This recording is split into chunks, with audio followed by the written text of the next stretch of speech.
Did you miss your deadline to renew your Medicaid coverage? You can still send your completed annual review form to Healthy Connections Medicaid. You may be assigned to another health plan, but you can ask to come back to First Choice within 60 days of renewed Medicaid eligibility. It's your family. It's your choice. First Choice is the right choice.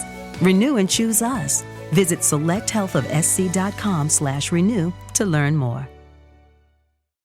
Coming to Curiosity Stream, go on an adventure 66 million years in the making with Dino Week. From new discoveries about the dinosaurs we thought we knew, to the mind-blowing species still being unearthed, and the controversial discovery that could rewrite history. Did dinosaurs survive longer than imagined? Dino Week on Curiosity Stream. And with monthly, annual, and bundled pricing plans, find the one that works for you at curiositystream.com.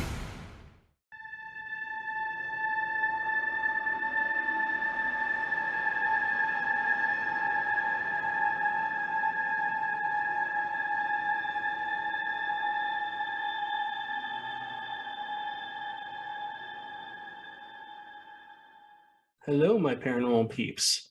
This is Matt Harvey with Deep Woods Paranormal, and welcome back to another Deep Woods Paranormal podcast. This is the Bigfoot edition that goes out every Friday now. We also have a Monday edition where we just talk about anything paranormal, or we talk about cases that we just went on or whatever. Wednesday now, Amanda has her own podcast, and she's talking ghost stories. It's really interesting. She does a good job kind of talking about that in kind of a story way, and it's really cool. So on the last podcast, we discussed different names of Bigfoots. I think in Texas, there's about 30. Today, we're going to talk about Jefferson, Texas, the area around Jefferson, Texas. The reason being, it is a Bigfoot hotspot, very historical. It was built back in the early 1840s. Bear with me, I'm keep looking down because I'm looking at my notes. It was actually named after Thomas Jefferson, which is pretty cool. And then in February 2018, the mayor of the town declared it the Bigfoot capital of Texas. So far, nobody's dethroned him. So it still remains the Bigfoot capital of Texas. Let me give you kind of a general idea of what this looks like, this area. There's 12 million acres of forest in and around Jefferson. And Jefferson is not a big place. It's a small little town. Population is, I probably should have looked at that. But one of the first reports of Bigfoots in town, or at least the documented report, came in at 1924. Now, remember the town was built in the 1840s. A couple of men on horses were giving chase to a female Sasquatch. And the whole reason they didn't capture her, they said, was because the horses were afraid of the Bigfoot. So they were possibly chasing a Bigfoot, female Bigfoot, into the woods and weren't able to do anything about it. They got to it, caught up to it, and essentially were not able to capture the Bigfoot at that point in time. There's been thousands of sightings in Jefferson, in and around Jefferson. It actually hosts the Bigfoot conference every year. It's a huge thing out here. I get notifications for it. I have yet to go to it, but I will probably maybe next year if I'm able to. What I want to do is I want to share my screen. I want to show you what Jefferson, Texas looks like. Don't worry if you're not on a podcast or video podcast. I will try and give as much detail as I can for the area and kind of talk about it in detail. So let's take a deeper dive. Let me share my screen with you guys. So this is a group here in Texas. They do a pretty good job of documenting Bigfoots, and basically they are nice enough to share the reports online. This is the North American Wood Ape Conservancy, otherwise known as the NAWAC. So because I'm on their website, I'm giving them a shout out. Okay, we're going to look into their reports. This happened in 1976. This happened in Marion, which is really close to Jefferson. It says a family experienced strange activity and daughter has close visual encounter during a 2-week period. So let's look into this. So here's the report. If you're watching on the YouTube channel, this says it happened in summer of 1976 in Marion County, Jefferson. It said it was very dark, but there was 5 witnesses to what this happened. A teenage girl, her parents and sisters were staying in a small weekend cabin located at the end of a dead-end road It was near Black Cypress Creek. Been out riding and horseback riding. So let me read this to you. I had enjoyed hiking and riding my horses on the weekend through thousands of acres of pasture, woods, and creek since I was small. There had never been anything that scared me or caused me to be frightened in this lovely countryside. This ended it all for me, and I mean, she probably was terrified. Let's just read further into this. They heard some strange screams and howls coming from the woods every night, several nights running. The mom described the sound as an old-fashioned horn that might used to be used in an old car, but she knew it wasn't a horn. It was some sort of animal we had not heard in the woods. One night, my sister was standing in the kitchen sink. She smelled a horrible smell, and she called me and my mother to the window. The three of them witnessed a really strong stench coming from the darkness outside. We finally agreed that whatever had been making the noise was probably outside of the window, but nobody wanted to go outside. Later on, Mom went to bed, was startled as something pounded on the kitchen wall near the window. And that's another classic Bigfoot thing. Looking through windows, pounding on the sides of homes, probably trying to scare them out of there. Maybe it was being territorial. We ran to our mother, who was sleeping in the bedroom, but she refused to investigate, thinking we were simply trying to scare her. So this is not long after one night I returned home late from the neighbor's house. It was very dark, and the family and I had forgotten to leave the porch light on. I had to park car approximately 30 to 50 yards from the house because of a locked gate. I sat in the car for approximately 15 minutes to adjust my eyes to the dark better, because I knew I had a long walk in the darkness to reach the steps, the front door. I got out of that car, approached the gate. I found that my family had also forgotten to leave the gate unlocked. Rather than fumble with the lock, I decided to simply crawl through the barbed wire fence. About the time I got one leg through and was ducking down to pass through, I heard a looping sound coming towards me down towards the fence. I could tell it was a large animal coming towards me, so I quickly got through the fence, and she said she thought it was a bear at first. Suddenly, a large dark figure loomed over me.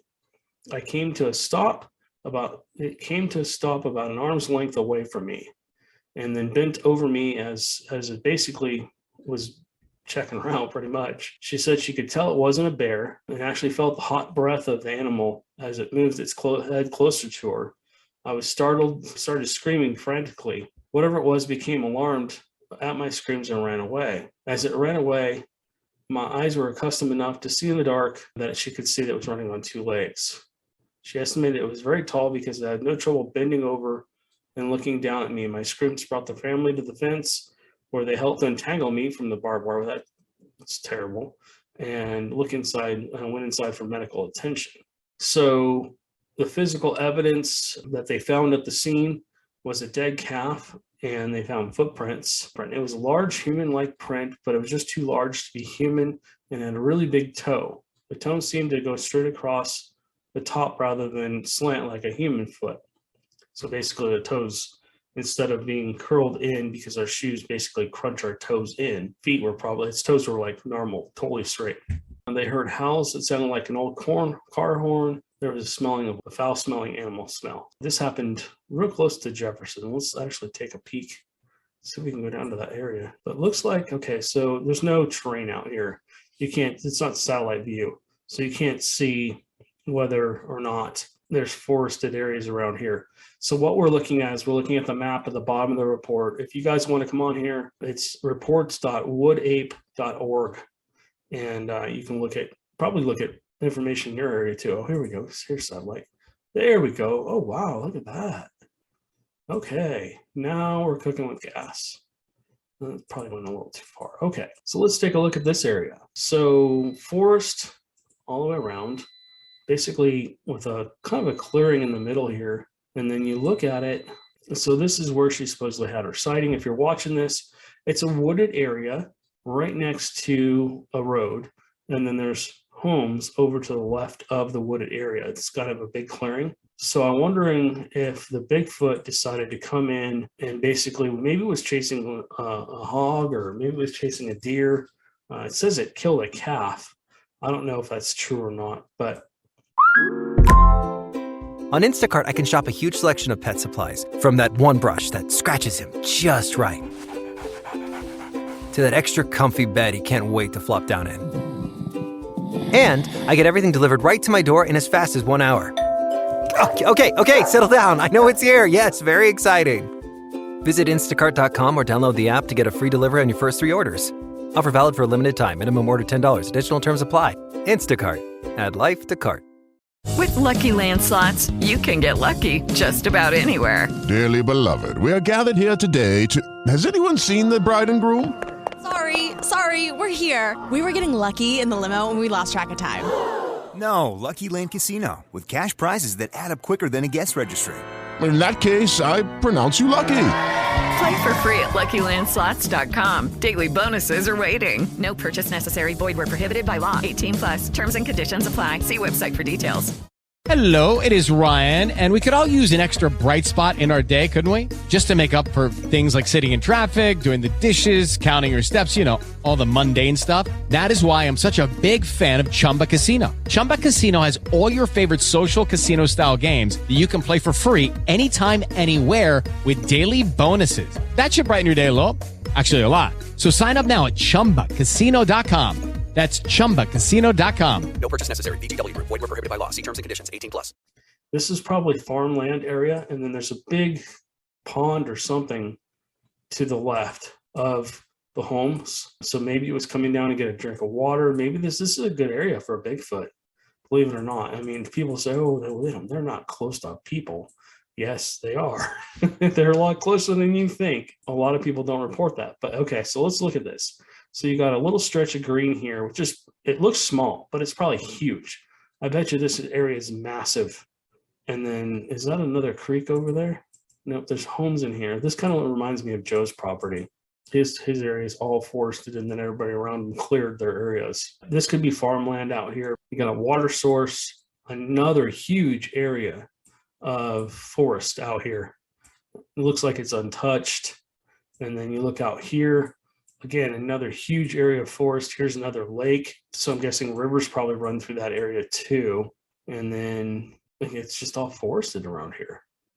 So yeah, that makes sense. I mean, something maybe was coming in to get a drink and then wouldn't kill the calf and then was just curious about what's going on with his family. And they, kind of reminds me of Joe's. Anyways, okay. So let's look at one more and then we will wrap this podcast up and we'll come back to this another time. Here's a face-to-face boyhood encounter. Let's look at this one. This is in 1989. So let's read this report. It says medical research biologist recalls face-to-face boyhood encounter on grandfather's farm. Wow. Okay, so this happened June 6th, 1989. This happened in Marion County, which is part of Jefferson. It says the conditions were nice, clear skies with comfortable temperatures for early summer. Let's see. This kid was 9.5 years old. They owned a land and a cottage just outside of Jefferson near a community called Barra. It's a place that he visited often in the 1990s. The road that led towards the property was known as Back Route then, Route 4, but now known as Barra 3. The road dead-ended into 2 gates, one which led to a large cattle barn and the other one which led to his grandfather's property. This is daytime setting. So this happened at around noon in late June. They were preparing for a picnic for the five people. They remembered a particular spot that they thought would be nice for a picnic and took off to scout the area. The kid basically was heading towards the gate entrance and reached the spot that he had in mind, but found the area was too overgrown and had to turn around and head back.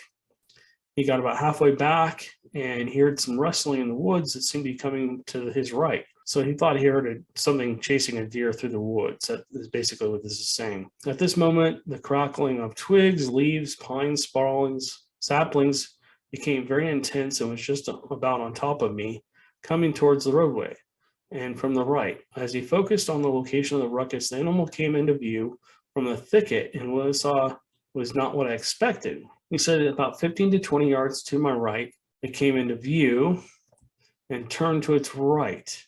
It was moving on all fours at what I would call a hustle's pace, almost as if it was running from something. Then when it was about 9 to 12 yards from me, about 2 2 feet off the roadway, basically down on all fours. It changed its gait or posture, did not result in change of speed.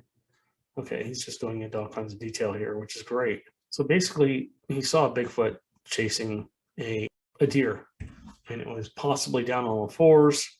And then when it got to that gate, it basically maybe went up onto 2 feet. So I guess the sighting says it was about 7 to 8 feet away from him, and he was scared as hell.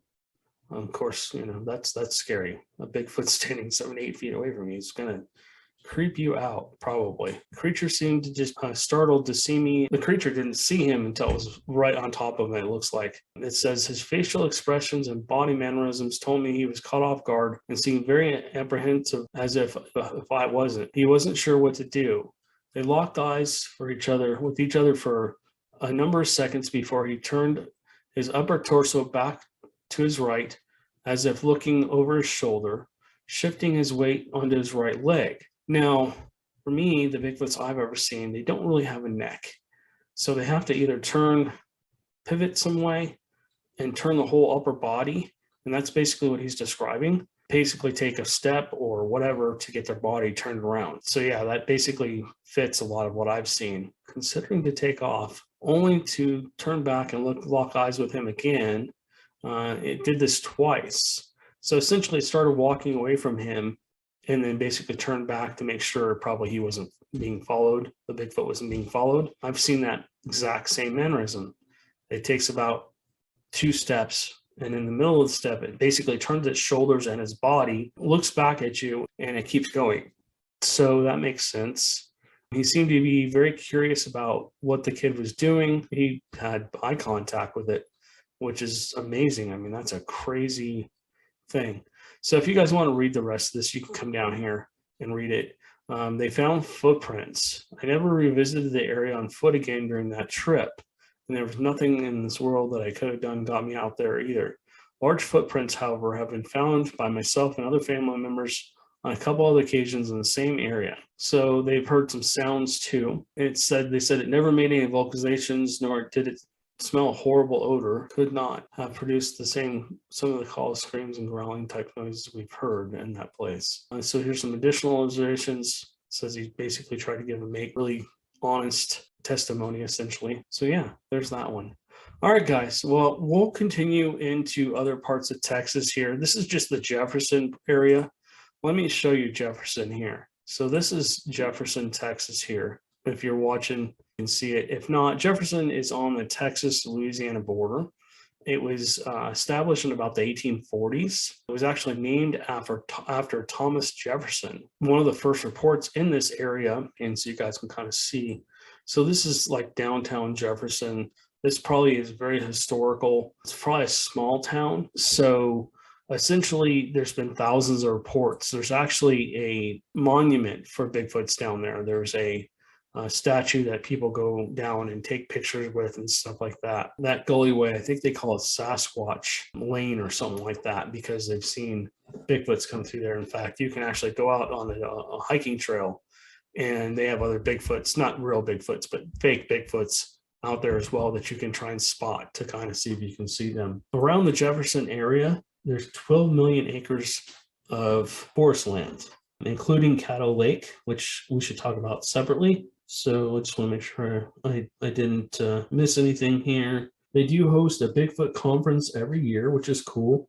No, I've not been to one, but I'd like to go. Okay, so you guys have a good one. If you're on our YouTube channel, please like and subscribe and hit that notification bell, that little bell down there, so you can see when we're getting new videos put up. If you're listening to our podcast, please download it for us. We appreciate that. We appreciate everybody listening, subscribing to our channels. Well, we do have a TikTok channel, and we have a few other channels too, but we're on social media, Facebook, Twitter, all that stuff. If you guys want to follow us there, we do post quite a bit of content all over the place. Again, this is the Deep Woods Paranormal Bigfoot podcast for Friday. Monday, we'll have our normal podcast come out where we really talk about anything paranormal. We talk about cases. We talk about, different things like that. On Wednesdays, Amanda will have her podcast come out every Wednesday now. and she's going to be telling ghost stories, and they're true stories, but she's manipulating them just a little bit. Essentially, we have a confidentiality agreement with our clients, so we don't want names or locations or anything like that out there. Thank you guys so much for listening. We appreciate you, and we will catch you on the next one here.